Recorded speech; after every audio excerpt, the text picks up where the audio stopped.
team so far and how they developed over the summer?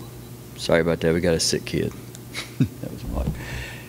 I like how this team has grown together and how they've competed really against each other every day in practice. Like, competition is heated in practice in a positive way. And so because of that, we've had a lot of growth in practice, practice after practice, week after week. And so at the end of the week, a lot of times we'll scrimmage. And each week we'll evaluate where we were compared to the previous week. And we've continued to grow each week. And so I like where this team is now. We don't have any shortcut for experience. And so that's kind of where we are right now. We're kind of ready to play.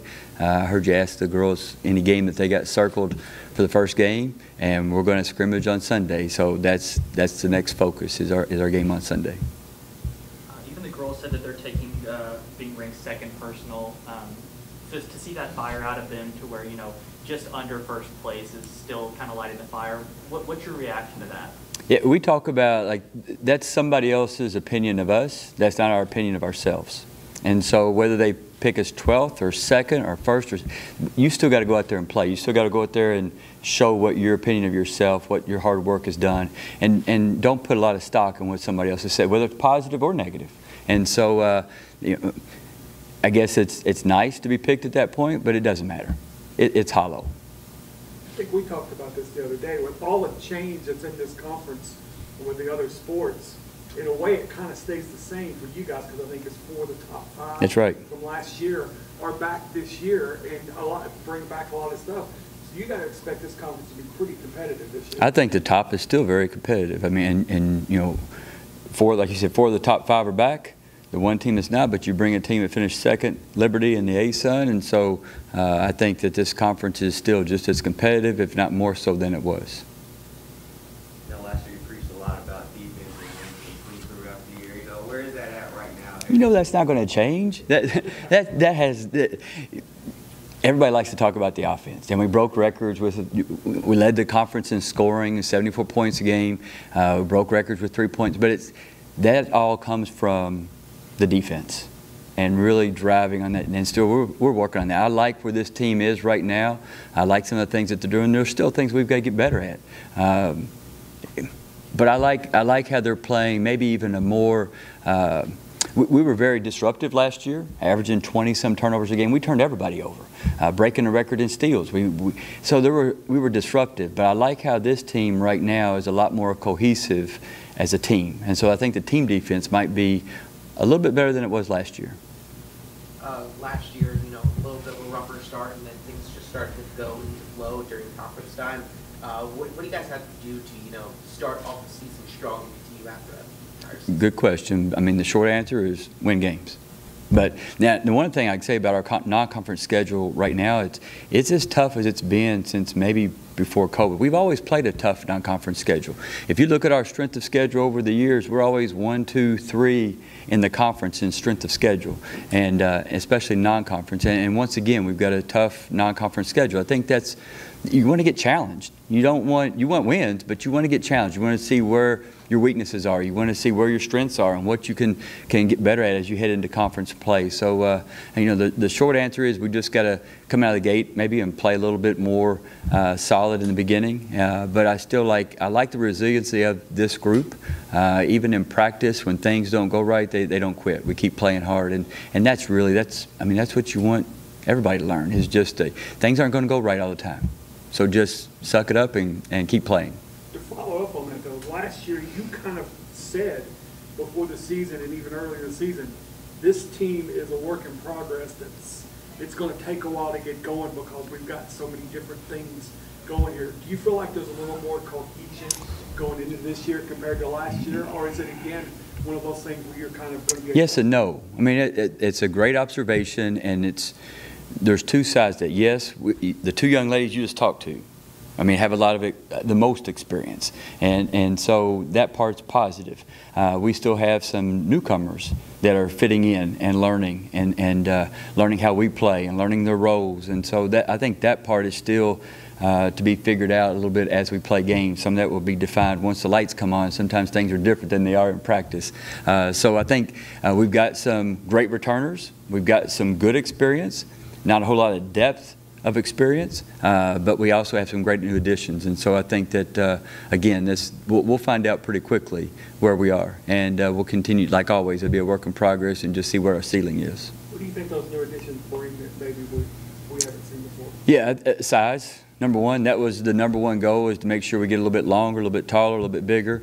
I like the additions in length. It's just youth. It's just young right now. And so, we've had great players inside, Renee Meljadewe, Ivy Brown, Chastity Gooch, but they all had freshman years too.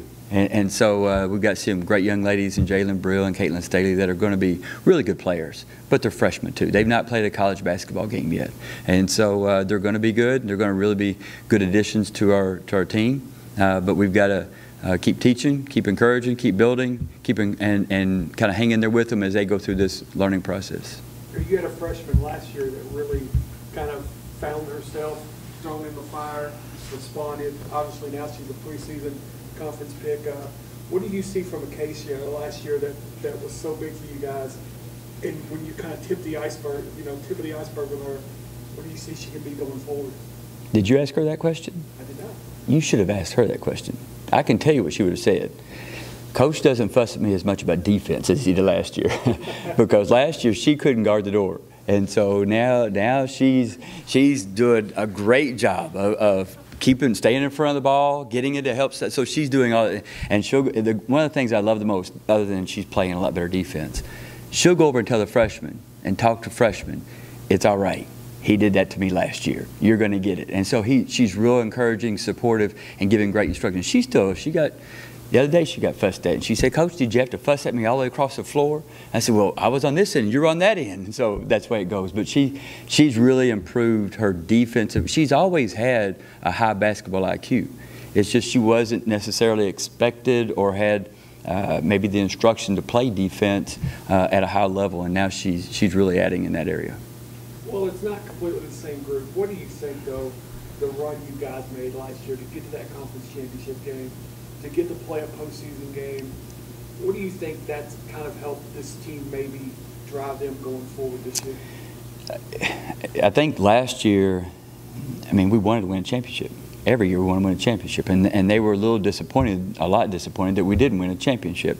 It didn't matter about the preseason rankings, and that's what we try to talk about this year. Is it doesn't matter. That doesn't mean you're one step closer. It's the same distance to first from 12th to first as it's from second to first. And so we talk about that. We've got to show up and do the job. And so I think that they're hungry. I think they're anxious to get out there and just see how good they are and kind of test themselves. I know, although they were disappointed, didn't win the championship, they were excited to play a team like Kansas in the WNIT. And we played well. Didn't play quite well enough. But I think it gave them some confidence in beginning the process this year, knowing what they could accomplish. The end of last season set the expectation for the start of this one. What's kind of your excitement level going into the season to see, is it going to be the same as last year? Is it going to be better than last year? Like, how do you view the future from your current position? Yeah, I think because things have changed with transfers and just transfer portal, each year is different than the previous year. And so there's not quite the same consistency that there might have been 7 years ago, 8 years ago. And so I'm always excited, and I always expect us to compete for first place. And so I think this team absolutely can compete at the top. I'm excited to see. I don't know what the ceiling is for this team. Sometimes I see teams and I kind of know about where we might land. I think this team has a lot of potential. Now, how quickly that realizes, I don't know. But I'm excited to see this team play. Coach, you've been here for a while, and there's a lot of excitement right now for Hilltop basketball in general between the men's side with the new head coach and your team's last year's performance. Do you feel that excitement in the community just about both men's and women's basketball right now? I can feel a lot of excitement because we had practice, invited some fans, and we probably had, 45, 50 people come to an early morning practice on a Saturday just to watch the girls practice. And we're going to have an exhibition game on Halloween. and we're going to have trick-or-treat. We're going to have all the fraternities and sororities in Diddle. All the other sports teams are going to set up in Diddle. And so you can come trick-or-treat with your kids in Diddle and then come to ball game. And I have a lot of people that are excited about that. So yes, I feel that excitement. And a lot of the credit goes to the young ladies and how we play. There's been a lot of great teams and great players come through here. But last year's team broke the record for steals, and last year's team broke the record for threes, and last year's team held a team to 25 points in a game. So, and this team has every reason to believe they're as good or better than last year's team. And so that part's exciting. And it's exciting to see the community get excited about the young ladies. So will you be in costume then for the Halloween? This is the scariest costume I got. Coach, you talk a lot about defense, but on that offensive side, talking about three-pointers, I mean, you all probably put up more three-pointers than I've ever seen from a team ever last year. So, I mean, breaking that record is one thing, but with right. how many you put up, you kind of expect that a little yes. bit. So is that kind of one of the things you all kind of honed in on the offseason, just kind of being more disciplined on when to take those shots and maybe when not to? Well, last year, that was kind of the strategy. We weren't as big as a lot of teams we were playing. And so we had a better chance of getting those rebounds if we shot good open threes. And so now we have a little bit of size. And so we'll work that ball inside and outside a little bit more, but we're not going to pass it. We also, 2 years ago, we shot 47% from the three-point line in the first 6 seconds of the shot clock. So why wouldn't you want to shoot a good open three? And if I've got a great three-point shooter that's open and there's 28 seconds on the shot clock, I don't want to pass the ball around 15 times to try to get the exact same shot that we had early. Now, there's time and score situations. So that part of the strategy doesn't change. But it will change that we have some more size inside. We have some players inside that will get touches, and so we'll play some more inside-outside. You lost a lot of players to the transfer portal. I'm not sure if you lost that. You know, that many pieces that were a part of this team for the past few years and that building that depth. You know, can you kind of talk about new players on the team and how you're hoping that they fill that role this year? Yeah, we're excited. Of course, Kenzie Chatfield was here last year as a redshirt from New Zealand. We're excited about she's working really hard every day in practice, kind of getting that backup role behind Lexi Mead, kind of giving us some support minutes there. We're still working on Destiny's salary. Destiny's applied for a waiver. She transferred from Tennessee to Ole Miss into here. Destiny's doing a great job every day in practice, really effective at getting the ball to the basket. Again, she's working on defense as well. And then Jalen Brill and Caitlin Staley are two post players as well. We're excited about both those young ladies. They just keep getting better. Almost every day you can see improvement from one practice to the next practice, but certainly week to week. There's things that I'll go over and grab one of them and say, last week you couldn't do that. And so each week they're improving. And then Nevaeh Foster from the South Bend area, Marion, Indiana, great shooter, working hard as well on that defense, being in the right place, but a real prolific scorer in high school. And she, right now she hits stretches where you just got to get out there on her, and that stretches that defense out. And so we're excited about all those additions. I think they all in different ways contribute. Every day in practice they work hard, but I think they give us some depth in different ways that we haven't had. You kind of talked earlier about, you know, having a solid start to the season and building that momentum up early. With the first three opponents you guys faced this year, one of them in the exhibition match, another we played last year, what's the game prep look like going into those three games, given that we didn't play them last year? You're talking about the exhibition and then Mercer and then Southern Utah. The game prep meaning, well, we've already looked at film and kind of their tendencies and what they do. But really we're working on more of us than them, trying to make sure we're doing what we do well, more so than scout specific just yet. There'll be things that we are working on and we'll work on more that are geared just for those. But we've talked about getting off to a good start with the exhibition and then Mercer, then we got to go on the road all the way to Southern Utah and come back and play Cornell, and then we go on the road to play Vanderbilt. And so we've talked about getting some momentum there as we head to Nashville to play Vanderbilt. And so I think this team right now, I know they get excited every Friday or Saturday or Sunday whenever we do our scrimmage. They get excited about those scrimmages. You know, we bring in referees and we chart it and stat it and put scores up. And one weekend they won on a tip-in shot at the buzzer and won by 2 points. And so they were excited about that. And so I think that they're ready for our next scrimmage, and then they'll be ready for our next exhibition game. And so I think that's really where we want them focused, is not so much on all right, I need momentum because I got to have 4 wins in a row. It's just get ready for the next day of practice and get ready for the next game and the next scrimmage. I think one thing that stood out to me in the schedule, I notice a lot of times you like to try to schedule games to where players can go back to play close to home or close to family. Well, it's not close to home, close to family.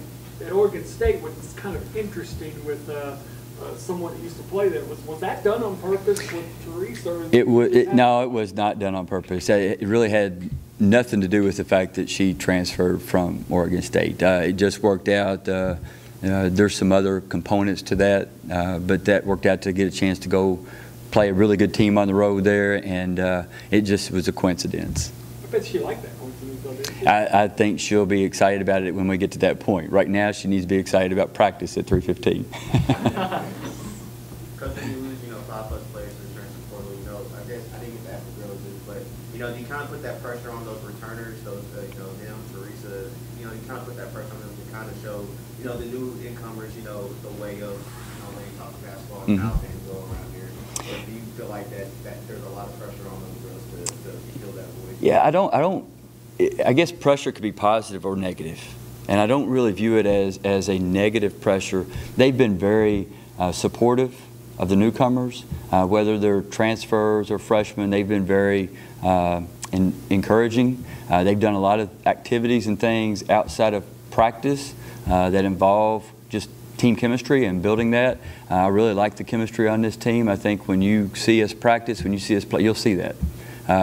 That they get very excited for one another when we're in those scrimmages, and when they're competing against each other, it's very heated.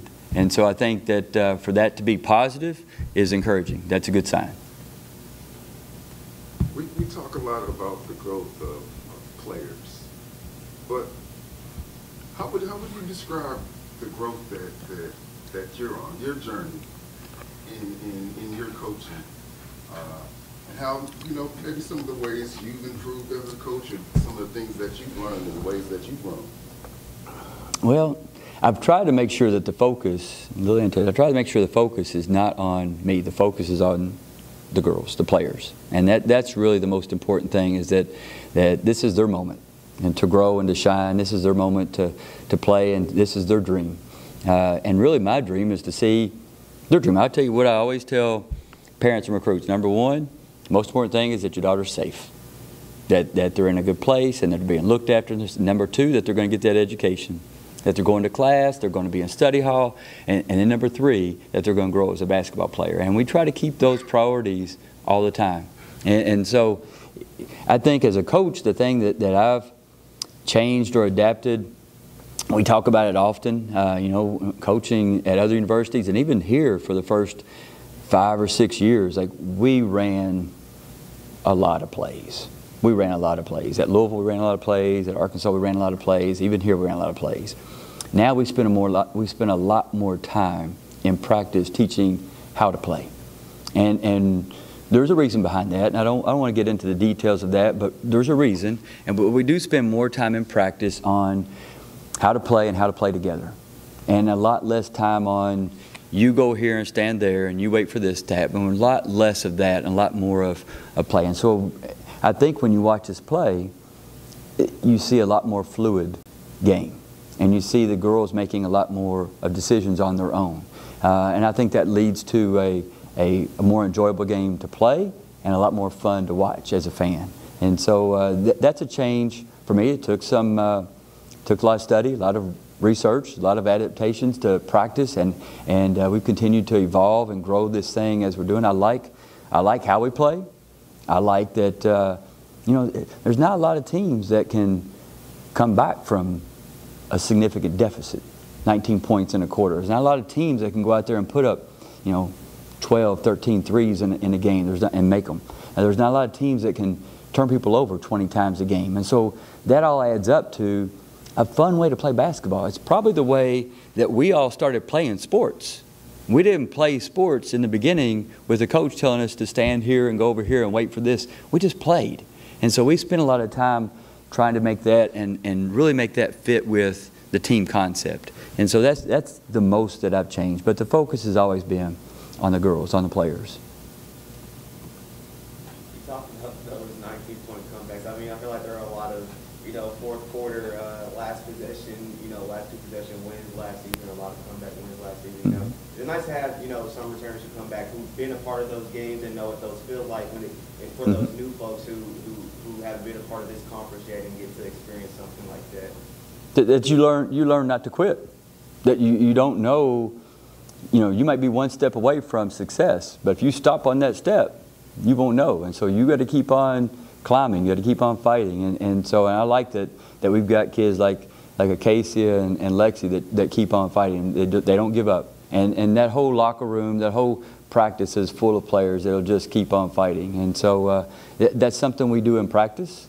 A lot of our drills, a lot of our competitions, like it's based on continuing that fight. And so that's fun, you know, it's fun to do that. Now, we don't want to be in that situation all the time, but it's nice to know that you've had that success doing that before, and so you don't quit, you don't give up. You know, we talk about it. You don't back down and you don't back up.